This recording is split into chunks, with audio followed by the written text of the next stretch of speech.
Speed of transverse wave, number first, on a stressed string, on a stressed खिंची हुई तार, stressed string, तो बस दो ही फैक्टर हैं, क्या है हमारे पास, the speed of transfer, short में लिखना है, कोई डेरिवेशन नहीं करना, speed of transverse wave in stressed string directly proportional to square root of T and inversely proportional to square root of M. ठीक, तो on combined the directly proportional to square root of T upon M, और it can be expressed as C constant square root of T upon M, और usually ये जो है constant की value हमारी 1 रहती है, क्या मान के चलते हैं 1। ठीक, this can not be derived, mathematically explain नहीं किया जा सकता, it can be derived only dimensionally, it can be check only dimensional formula, यानी कि left hand side is equal to right hand side, dimensionally दोनों की इक्वल है, तो डायमेंशनली करेक्ट है ये, कैसा है हमारा, तो यही दो पैरामीटर जिसके ऊपर डिपेंड करेगी, square root of T and inversely proportional to square root of M. तो on combined v is equal to square root of T upon M, याद रखें आप, k की वैल्यू क्या हमारी है, c की वैल्यू क्या है हमारी 1। ठीक, नंबर सेकंड लिखिएगा, number second, speed of transverse wave in solid, speed of transverse wave in solid, तो डायरेक्ट फार्मूला याद कर लो बेटे, v is equal to square root of eta, that is modulus coefficient, ठीक है, अपॉन रो, ये है, where eta is coefficient of modulus, या कौन सा मॉडुलस है, मॉडुलस ऑफ रिजिडिटी, क्या ये, eta is equal to modulus of rigidity, modulus ये पढ़ा होगा आपने थोड़ा बहुत, तो मॉडुलस ऑफ रिजिडिटी, तो यही दो ऐसे पैरामीटर हैं जिनके ऊपर क्वेश्चन आता है कि मीन्स ट्रांसवर्स वेव की स्पीड किसमें, स्ट्रिंग के क्या होगी, square root of T upon M, और सॉलिड्स में क्या होगी, square root of eta upon rho, eta upon rho. Next लिखेगा, next speed of longitudinal wave, speed of longitudinal wave, इस पर लिखिए number first, in a liquid और gas, तो याद रखिएगा फिजिक्स में जो है हम गैस को भी क्या मान के चलते हैं, लिक्विड, क्या मान के चलते हैं, लिक्विड, तो इन अ लिक्विड और गैस, नंबर फर्स्ट वो क्या हमारा, लिक्विड और गैस, तो v is equal to square root of, v is equal to v liquid oblique gas is equal to square root of k, यानी कि k upon rho, where k कौन सा होता है, ये वॉल्यूमेट्रिक, या इसे क्या कह सकते हैं, बल्क मॉडुलस, क्या कह सकते हैं इसे, bulk modulus, coefficient of bulk modulus, bulk modulus, coefficient of bulk modulus, या हाइड्रोस्टैटिक भी कह देते हैं इसे समटाइम, तो क्या है हमारा बल्क मॉडुलस। ठीक, रो क्या है, डेंसिटी, रो क्या है, डेंसिटी, एयर की डेंसिटी क्या होती है, 1.293 किलोग्राम पर मीटर क्यूब, यही साइड पर लिख लो, यही साथ में लिख लो, डेंसिटी ऑफ एयर, बेटा पानी की बोतल दे दो, मुंह सूख रहा पड़ गया फिर,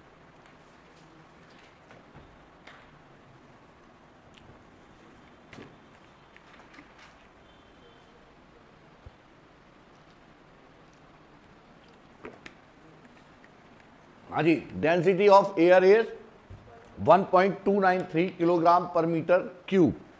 नेक्स्ट लिखें, speed of longitudinal wave in solid, speed of longitudinal wave in solid, v is equal to square root of, कहाँ गया, ये लिख दूं, v सॉलिड,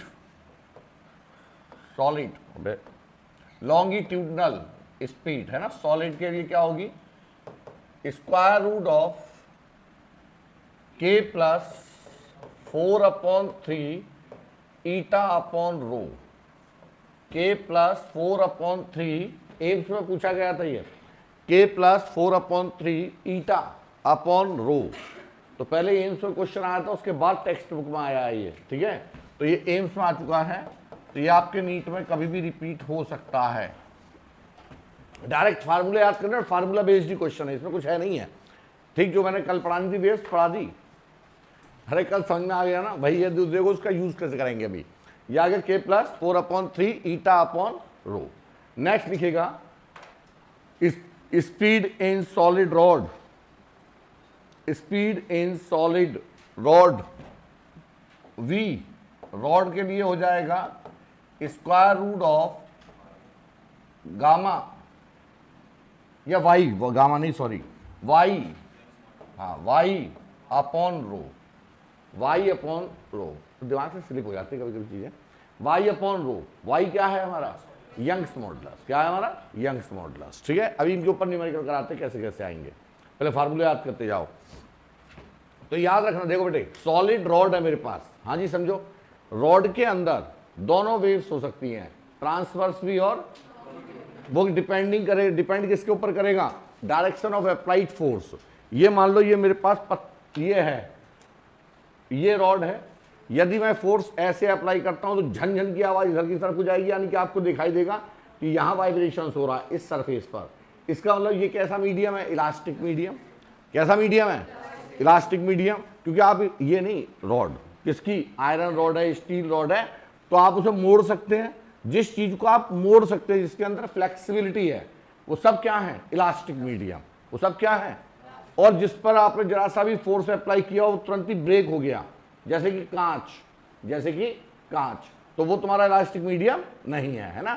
तो for the propagation of longitudinal wave और transverse wave means mechanical wave, requirement क्या है, essential requirement है इनर्शिया, एसेंशियल रिक्वायरमेंट है क्या था, मिनिमम फ्रिक्शन और इलास्टिसिटी, ठीक है, इलास्टिसिटी। ये तीन प्रॉपर्टी दिखाई थी मैंने। तो ये रॉड है, यदि मैं फोर्स ऐसे अप्लाई करता हूं तो यहां पर वाइब्रेशंस ऐसे होंगे, टू एंड फ्रो मोशन, यानी कि जस्ट लाइक ए स्प्रिंग। तो कौन सी वेव हो गई है, लॉन्गिट्यूडनल, कौन सी वेव है। और यदि मैं फोर्स इस पर ऐसे अप्लाई करता हूं तो वाइब्रेशंस ऐसे होंगे, तो कौन सी है, ट्रांसवर्स। तो कल ध्यान नहीं रहा था, एक पॉइंट रह गया था कि ट्रांसवर्स वेव जो है क्या, हमारा combination of crust and trough, crust and trough पता भी होगा। क्रस्ट क्या होता है हमारा, upper side, positive amplitude crust और नेगेटिव एम्पलीट्यूड ट्रफ। नेगेटिव, अरे ये था ना हमारी वेव ऐसे जा रही थी, ये क्या है हमारा क्रस्ट और ये क्या हमारा ट्रफ, ठीक है। तो means alternately we are getting crest and trough, ठीक है। अब लिखेगा नेक्स्ट वन, अरे आगे समझ में, हाँ। तो ये तीन फार्मूले, या तीन तो पांच हो गए हमारे पास फार्मूले। कौन कौन से, एक तो हो गया हमारे पास बेटे स्ट्रिंग का, ये क्या हमारा स्ट्रिंग, ये तो हो गई ट्रांसवर्स वेव, रटा होना चाहिए एकदम, स्ट्रिंग का square root of T upon M, transverse wave, transverse wave in solid, कहाँ गया, हाँ यही तो था। तो ये क्या आ गया, मॉडुलस ऑफ रिजिडिटी। और ये क्या हमारे पास में, मॉडुलस, और ये लिक्विड एंड गैसेस, ये कौन सा हमारा लॉन्गिट्यूडनल वेव्स, ये है स्क्वायर रूट ऑफ के अपॉन रो। वो क्या हमारा सॉलिड के लिए क्या है हमारा, लॉन्गिट्यूडनल वेव, ठीक। तो k+4/3 ईटा अपॉन रो। और ये क्या हमारे पास, ये है सॉलिड रॉड के लिए, कि रॉड कैसी होती है, लेंथ वाइज, कैसी होती है। तो कौन सा कॉफिशिएंट आएगा मॉडुलस का, और यंग्स मॉडुलस, कौन सा आएगा, यंग्स मॉडुलस। चलिए अभी पढ़ा देंगे, जब सॉलिड पढ़ाएंगे तब आपको एकदम याद हो जाएंगे सारे, ठीक है। अब यहां पर लिखिएगा speed of sound, speed of sound, speed of sound. इस पर भी कई बार क्वेश्चन आया है ना। तो स्पीड ऑफ साउंड क्या है, न्यूमेरिकल एक साथ उठा लेंगे सारे। Speed of sound, speed of sound, तो first suggested by Newton's assumption. क्या था न्यूटन्स एजम्पशन, कि मीन्स आपको केवल एक ही उसमें याद रखना है कि according to Newton's sound waves क्या है हमारी? Sound waves are the longitudinal. क्या है हमारी? लॉन्गिट्यूडनल वेव्स कैसी होती है? लंबी लंबी छोटी रही combination of compression and rarefaction, compression and rarefaction, ठीक है। तो during according to Newton's assumption, during the propagation of sound wave, the compression and rarefaction takes place in such a way the temperature remains constant। कैसा रहता है? तो बस एक line लिख लो, according to Newton's assumption। अरे सर कोई theory थोड़ी ना लिखवानी है मुझे और पेज थोड़ी ना भरवाने हैं, वही पॉइंट लिखाने जो एग्जाम में आएंगे सीधे सटीक। According to Newton's assumption, during the wave propagation, the compression and rarefaction takes place. Rarefaction and compression takes place isothermally। कैसे हमारे? isothermally, isothermal, ठीक है। तो by the calculate isothermal bracket में कर लेना टेम्परेचर रिमेन्स कांस्टेंट। तो बेटा उन्होंने क्या दिया, अब बताओ जरा हम क्या निकाल रहे हैं? Speed of sound, speed of sound, and since speed of sound in air, longitudinal waves are moving in air, तो इसका मतलब क्या है? अरे साउंड के लिए मीडियम जरूरी है, वैक्यूम में हो नहीं सकता। तो sound is equal to square root of K, that is bulk modulus upon rho, और K by the calculation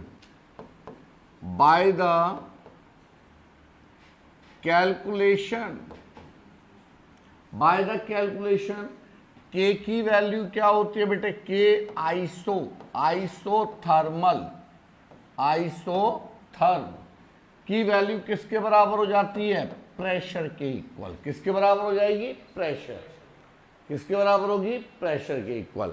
so that's why V of sound is equal to square root of P upon row.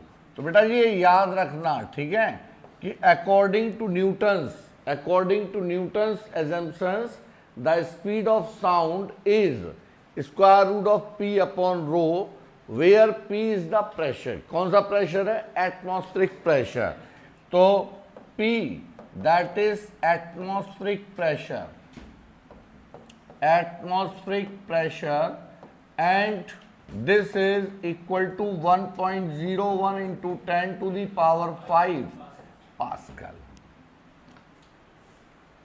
1.01 into 10 to the power 5 pascal, ठीक है, ये याद रखनी है value आपको। And the density of air that is equal to 1.293 kilogram per metre cube, this is the density. तो हमने क्या देखा कि ऑन सॉल्विंग जब हमने ये वैल्यू पुट की तो लगभग 284 के आसपास आई। कितनी आई? तो लिखिएगा by calculation the speed of sound is closer to 281 कर दो, closer to 281 metre per second. जब न्यूटन्स की थ्योरी के अकॉर्डिंग हमने कैलकुलेट करके देखा तो साउंड की स्पीड कितनी थी? 281 metre per second, that is approximate 15% lower, 15% लिखिएगा, that is approximate 15% lower, that is 15% lower than actual value, actual value का मतलब है जो एस्टिमेटेड की गई थी, कैलकुलेट की नहीं बल्कि एक्सपेरिमेंटली जिसको हमने ऑब्जर्व किया था, उससे कितनी थी? 330 metre per second is the actual speed of the sound, वो actual speed of the sound in air है ना। और ये कितनी आ रही है? 281, अप्रोक्सीमेट कितना है? 50% लोअर, वो sorry 15% lower.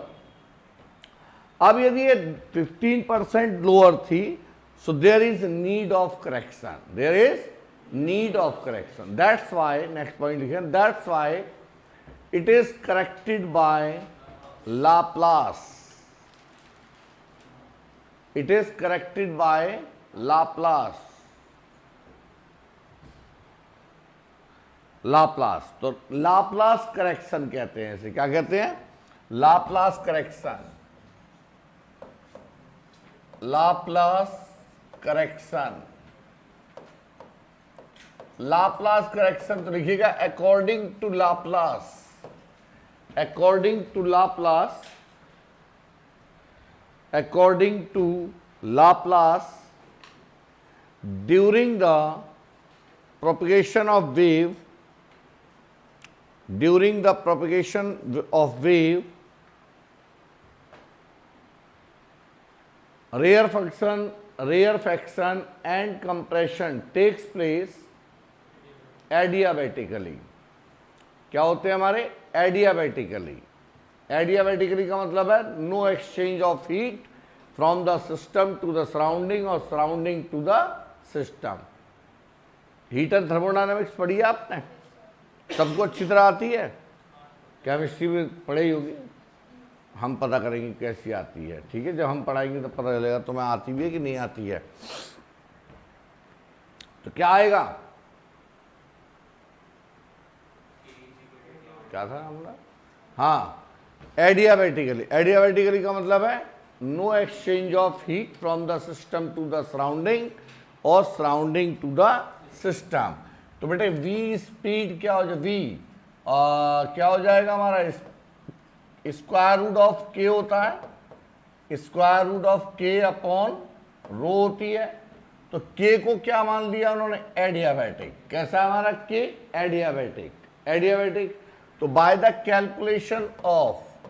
Calculation k adiabatic is equal to gamma times of P. Gamma times of P, where gamma is the atomicity of. एटमोसिटी जानते हैं क्या होता है? अब बीच में मत बोला कौन है, बीच में मत बोलना, बिल्कुल पूछ नहीं देना इनसे मुझे. हाँ, गामा और डिग्री ऑफ फ्रीडम में क्या रिलेशन होता है? What is the relation between एटमोसिटी and degree of freedom? हैं? तुझे नहीं पढ़ा है बेटा, तुझे नहीं याद. हाँ बोलो क्या होता है? तुम तो कहते थर्मोडायनेमिक्स आती है, तुम्हारा कद्दू की जड़. क्या होता है? Gamma is equal to 1+2 upon F नहीं होता? 1+2 अपॉन एफ नहीं होता? एफ क्या होती है? Degree of freedom. और डिग्री ऑफ फ्रीडम होती क्या एक्चुअल?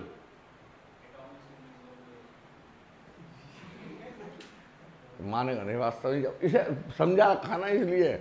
क्या होता है डिग्री ऑफ फ्रीडम? चलो ठीक है, अब मैं समझ गया ना. खाली एक लाइन से पता कर लेता हूं मैं कि मुझे तुम्हें क्या आ रहा. समझ लो, यहां पर डिग्री ऑफ फ्रीडम सब पढ़ाएंगे आपको. तो K adiabatic is equal to gamma P, और गामा की वैल्यू क्या होती है? 1+2 अपॉन एफ. ये भी बेटा सीधा सीधा नीट में पूछा गया है.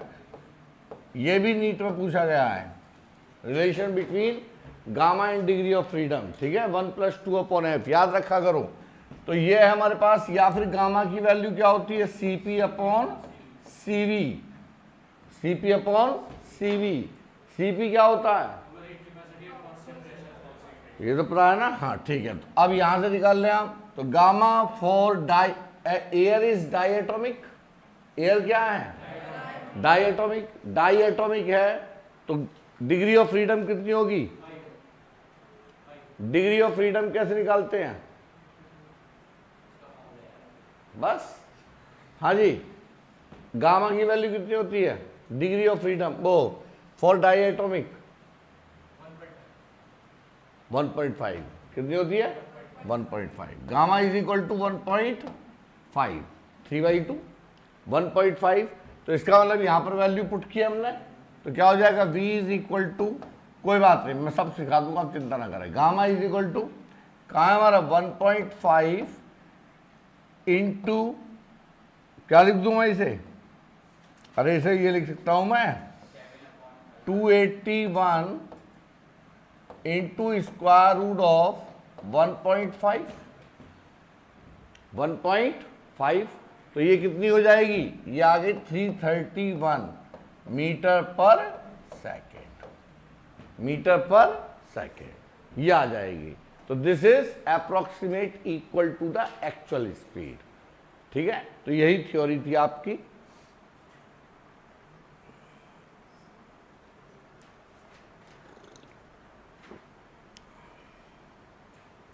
सेवन अपॉन 5 होता ना गामा, स्क्वायर रूट ऑफ 7/5 कितना बैठेगा,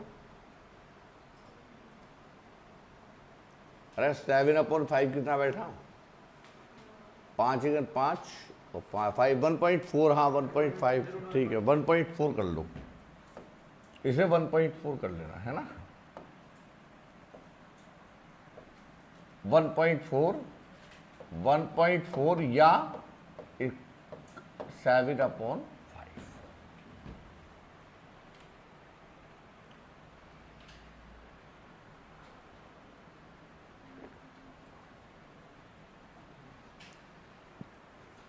चलिए साहब, तो ये डेटा आप याद रखेंगे कि लाप्लास करेक्शन के अकॉर्डिंग क्या है हमारा, जो के की वैल्यू है किसके बराबर है, गामा पी, और गामा की वैल्यू क्या है हमारे पास, square root of 7/5 for diatomic. ठीक है, तो on solving the result is 331। तो यदि आपसे पूछा जाए कि speed of sound given by Laplace, किसने बताया था इसको, लाप्लास ने। ठीक है, that was corrected by Laplace, and according to Laplace correction rarefaction and compression takes place adiabatically. कैसे होंगे, एडियाबैटिकल। चलिए आगे बढ़ते हैं, कुछ और चीजें लिख लेते हैं हम पहले। अरे आगे बात समझा, ठीक, लिखिएगा next heading, factors affecting speed of sound in A gas, और इस पर लिख लीजिएगा मोस्ट इंपॉर्टेंट फॉर 2024, इस पर ही क्वेश्चन आएगा। Factors affecting speed of sound in a gas. Number first, effect of pressure. Number first, effect of pressure. ये 3-4 बार पूछा जा चुका है। Effect of pressure, no effect कर दीजिएगा। क्या है, no effect, कोई इफेक्ट नहीं पड़ता, याद रखना है ये, नो इफेक्ट। प्रूव भी कर सकते हैं, जरूरत नहीं है। क्या रहेगा मेरा, there is no effect of pressure. ठीक, तो किसके ऊपर है ये हमारे पास, इफेक्ट ऑफ प्रेशर, किसके लिए चेक कर रहे हैं हम, स्पीड ऑफ साउंड के लिए। ठीक है, नेक्स्ट लिखिएगा, next effect of density, effect of dense. अच्छा ऐसा है क्यों, ऐसा क्यों है, क्योंकि पी अपॉन रो, चलो एक्सप्लेन कर दे रहा हूं, पी अपॉन रो बेटा हमेशा क्या रहेगा, कांस्टेंट, यानी कि डेंसिटी कहीं बढ़ेगी तो वहां प्रेशर क्या हो जाएगा हमारा, कम हो जाएगा, प्रेशर क्या हो जाएगा, तो उसी प्रोपोर्शन में, जिस प्रोपोर्शन में डेंसिटी बढ़ रही है उसी प्रोपोर्शन में प्रेशर क्या हो जाता है, कम, या डेंसिटी घट रही है तो इसका मतलब पी अपॉन रो का रेशियो हमेशा क्या रहता है, constant. That's why no effect of pressure, no effect of. अब दिखेगा इफेक्ट ऑफ डेंसिटी, बस आपको एक लाइन में याद रखना, प्रेशर का क्या नहीं रहेगा हमारा, इफेक्ट नहीं। ठीक है, effect of density, effect of density, तो बताओ जरा, इफेक्ट ऑफ डेंसिटी, प्रेशर कैसा रहता है मेरा, नो इफेक्ट, नो इफेक्ट, तो बताओ सेंस, दूसरा पॉइंट क्या, सॉरी एक मिनट, अबे हट जा, दूसरा effect of density, effect of density, तो बेटे क्या हमारे पास, since V is equal to square root of gamma P upon rho. Air कैसी है, डायटोमिक, वो ट्राइएटोमिक तो होने की नहीं है, तो गामा कैसा है हमारा, constant, gamma and P remains constant, remains, तो V is inversely proportional to square root of density. तो इसका मतलब क्या हो जाएगा, यही इफेक्ट है इसका, V is inversely proportional to square root of density. तो V1 upon V2 is equal to square root of ρ2 upon ρ1। This is the relation between speed of sound in air with effect of density, effect of density. Next लिखिएगा, next लिखें। अच्छा, जैसे आपसे for example लिखिएगा, for example क्या है, speed of sound in hydrogen. For example speed of sound in hydrogen is 4 times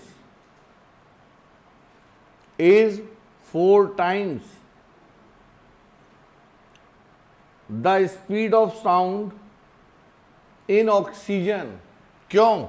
अब जैसे मेरे पास दो गैस दे दी, हाँ जी, दो गैस दे दी हमारे पास, तो हाइड्रोजन एंड ऑक्सीजन कैसी है बेटे गैस, डायएटॉमिक। इसका मतलब गामा कैसा है, गामा कांस्टेंट है। तो इसका मतलब क्या आ जाएगा, स्क्वायर O2 की डेंसिटी क्या होती है, 16 टाइम्स ऑफ डेंसिटी ऑफ, अरे ये तो केमिस्ट्री भी जानते हो, density of oxygen is 16 times of 8O16।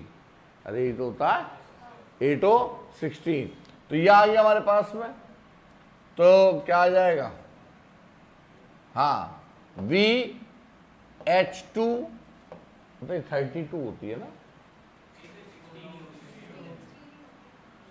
16 होती है, नहीं नहीं आ रहा है उसको, क्या होता है फार्मूला, अरे ऑक्सीजन का फार्मूला क्या होता है, इसका एटॉमिक नंबर क्या होता है और एटॉमिक मास नंबर, और हाइड्रोजन का H2O2, तो कितना होगा 32/2 होगा ना, हाँ वही कहना चाह रहा था मैं। तो V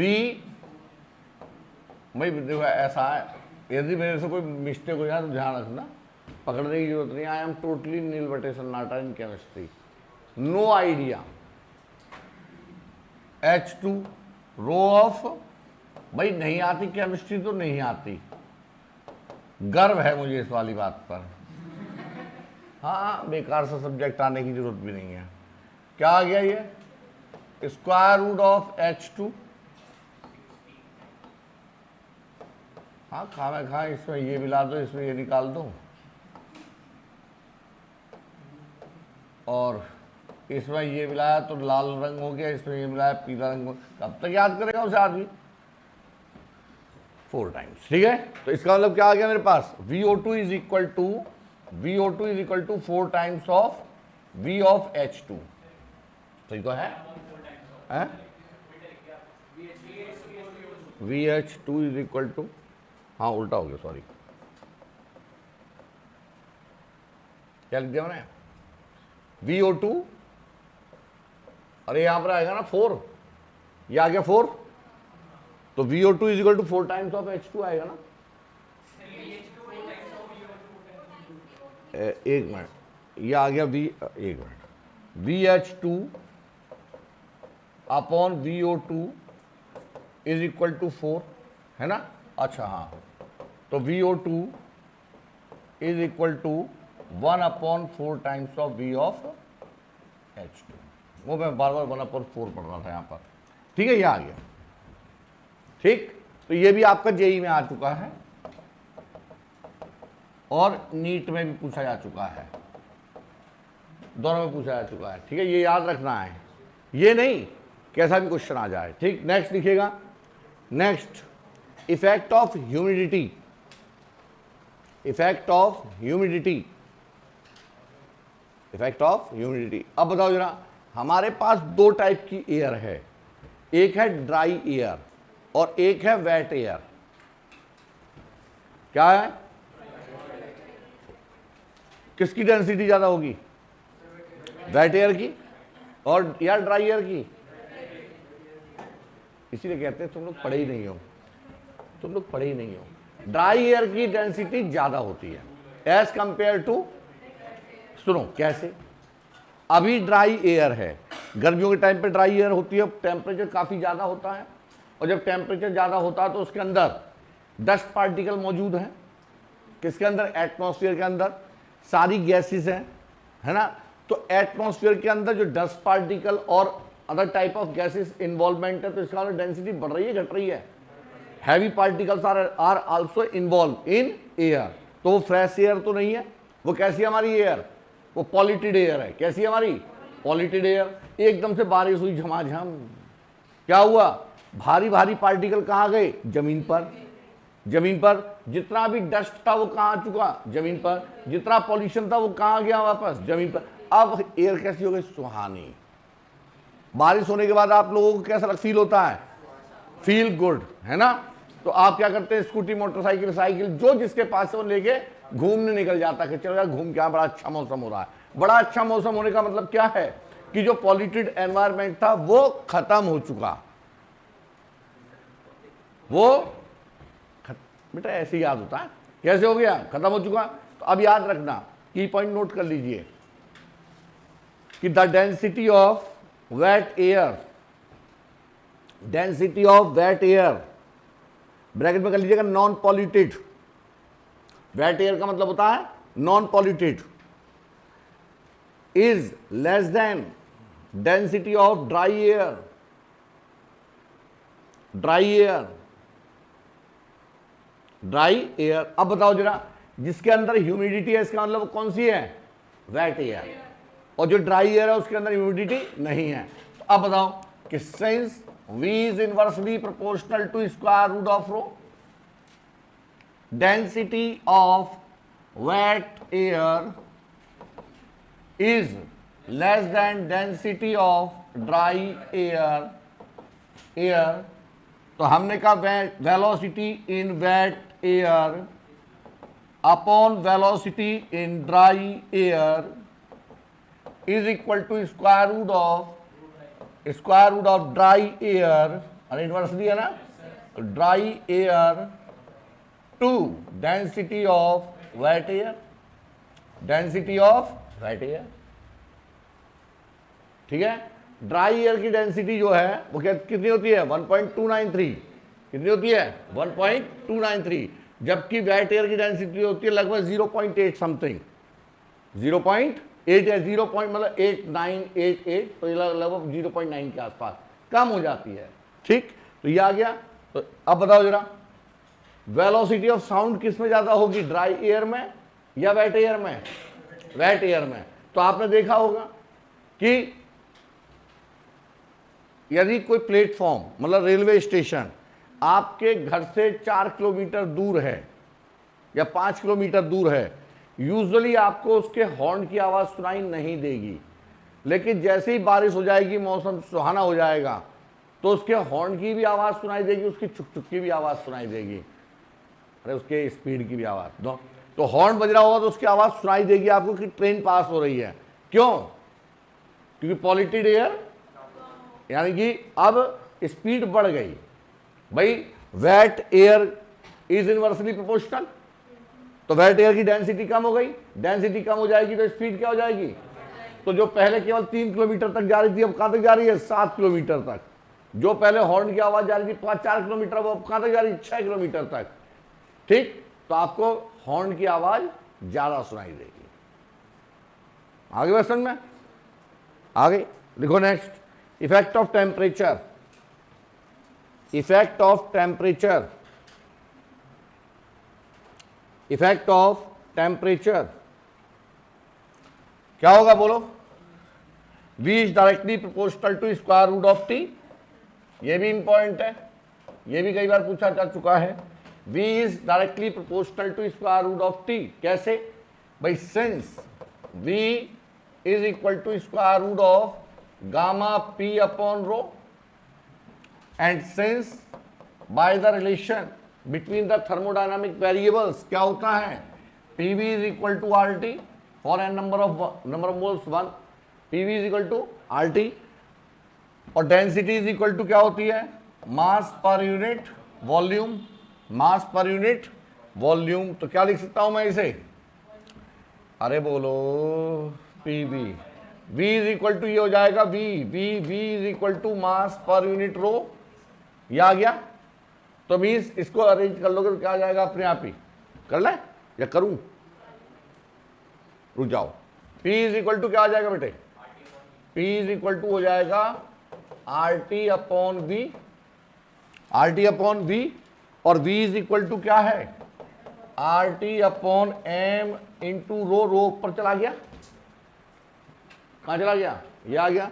अब बताओ V is equal to square root of, हाँ P तो ये रहा, तो P अपॉन रो को क्या लिख सकता हूं मैं, RT upon M that is equal to P upon, अरे यहां से हटा दो इसे भाई यार, तुम बुद्धि नहीं लगाते। P upon rho is equal to RT upon M, ठीक। तो यहां पर क्या आ जाएगा, गामा, ओहो, gamma RT upon M, R क्या है और M क्या है, मॉलिक्यूलर वेट, वो भी कांस्टेंट, और गामा क्या है, वो भी एयर के लिए क्या रहेगा, डायटोमिक कांस्टेंट। तो V is directly proportional to square root of T, square root of T। यानी कि यदि टेम्परेचर बढ़ेगा तो स्पीड क्या हो जाएगी, बढ़ जाएगी। टेम्परेचर बढ़ाने से डेंसिटी क्या हो जाएगी, कम हो जाएगी। डेंसिटी क्या हो जाएगी, कम हो जाएगी, बढ़ेगी। वहां देखो T is inversely proportional to rho, ठीक है।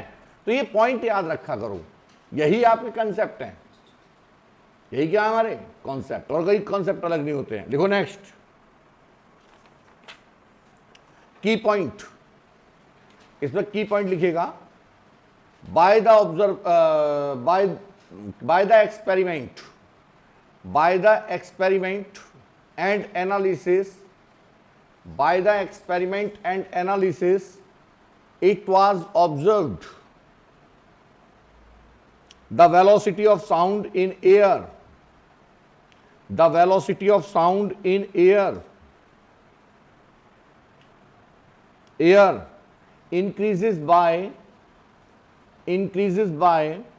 61 centimeter per second, सेंटीमीटर पर सेकेंड, और 0.61 metre per second, 0.61 metre per second for 1 degree Celsius, for 1 degree Celsius rise in temperature, 1 degree Celsius rise in temperature.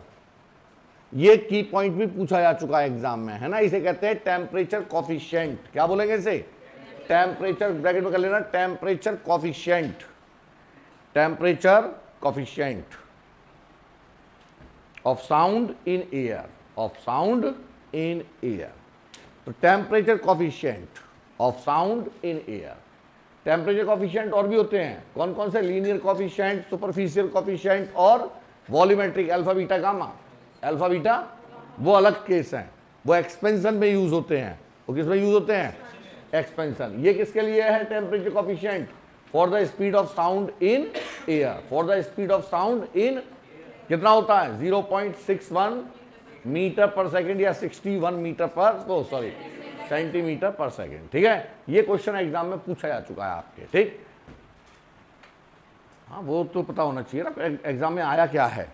देखो next, हाँ जी लिखिएगा, effect of wind, effect of wind, bracket में कर लेना Doppler effect, bracket में कीजिएगा Doppler effect. आगे पढ़ाएंगे पूरा। देखो इफेक्ट ऑफ विंड क्या है, सुनो बेटा भाई, यहां पर ये है sound source, sound source, sound source, DJ PJ कुछ भी मान लो, है ना, ये हॉर्न मान लीजिए। और यहां पर ये कौन है, ये है ऑब्जर्वर। क्या है ये सोर्स और ये ऑब्जर्वर। ऑब्जर्वर, इस जो हमारी वेव्स हैं वो हमेशा कैसे मूव करेंगी, सीधी, इस डायरेक्शन में मूव कर रही है। अब समझो ध्यान से, इसको जाना था ऐसे, अचानक से क्या हुआ, हवा चल गई, कितनी स्पीड से, w स्पीड से। This is the speed of sound, vs, vs। हवा चल गई, अरे हवा को यहीं थोड़ी ना चलेगी, हवा तो ऐसे चलेगी। तो इसने क्या किया, इसने इफेक्ट कर दिया किसको, साउंड की स्पीड को, है ना। आंधी चल रही हो, हवा चल रही हो तेज, तो आपको पहले की अपेक्षा में कम सुनाई देगा, क्या होगा, कम सुनाई देगा, ठीक है।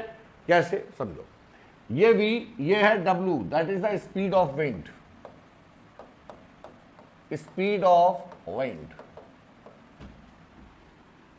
Travelling at the direction theta from the direction of sound, from the direction of sound.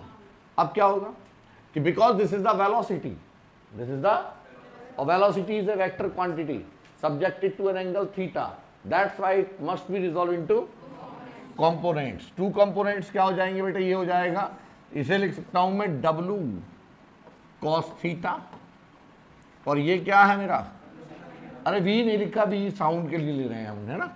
ये क्या है, w sin theta, sine theta. तो इसका मतलब इफेक्टिव वेलोसिटी, ये क्या है हमारी इफेक्टिव वेलोसिटी, इफेक्टिव वेलोसिटी क्या हो जाएगी, V S plus W cos theta. ये आ गया फार्मूला, ये फार्मूला आपको याद रखना है। इफेक्टिव स्पीड ऑफ साउंड, ठीक है। अब यहां पे केस क्या हो सकता है, following cases, theta is equal to 0 degree, that means both sound and wind are parallel to each other. तो यानी कि क्या है हमारे पास, Vs and W are in same direction, same direction. बोला करो, जब तक बोलोगे नहीं तब तक सीखोगे कैसे। सेम डायरेक्शन, दोनों कैसे मूव कर रही हैं, सेम डायरेक्शन। cos 0 की वैल्यू क्या है, 1, तो v डैश कितना हो जाएगा, vs या vs, v मान लो इसे, चलो vs, और प्लस, तो बोलो स्पीड क्या हो जाएगी, बढ़ जाएगी, मैक्सिमम होगी, क्या होगी ये, मैक्स। अब थीटा की वैल्यू क्या कर दी, 180 डिग्री। हम इधर चीख रहे हैं, हवा इधर से आ रही है, तुम उधर खड़े हो, मिनिमम हो जाएगी, क्या होगी, v dash is equal to v minus W. अरे होगी कि नहीं, स्पीड घट जाएगी। समझ में आ गया, समझ में आ गया। ये क्या है, मिनिमम, ये क्या है, मिनिमम। अब क्या हुआ केस, ये सूर्यवंशम यहां खड़े हुए हैं, सूर्यांश, और ये इधर खड़ा है, ये कौन है, लिसनर। और सोर्स कहां है, सोर्स यहां है, ये चीख मार रहा है इधर। ये कौन है, ऑब्जर्वर। जो भी नोट करेगा स्पीड वो कौन होगा, ऑब्जर्वर। नोट कौन करेगा, ऑब्जर्वर। कम सुनाई दे रहा है कि ज्यादा, तो पहले ऑब्जर्वर यहां था, दूसरे वाले केस में ऑब्जर्वर इधर बैठ गया, तीसरे वाले में कहां चला गया, यहां। और ये क्या हमारे पास, Vs। तो बोलो V डैश, ये दोनों के बीच में एंगल कितना हो गया, 90। तो cos theta is equal to 90 से कहता है ट्रांसवर्स पोजीशन। क्या बोलेंगे इसे, ट्रांसवर्स पोजीशन। क्या ये, तो V dash theta is equal to 90 degree, V dash is equal to Vs plus cos 90 W, cos 90 कितना हो गया, V dash is equal to Vs, no change, no change. यानी कि actual speed is equal to apparent speed. क्या कह सकता हूं मैं, अरे अपरेंट स्पीड है ना ये इफेक्टिव, ये कौन सा भाई यार, एक तो तुम लोग अपरेंट कल भाई एक का काम करना, 10,000 रुपये फालतू लेके आना यार। एपरेंट, ये कौन सी है? एपरेंट।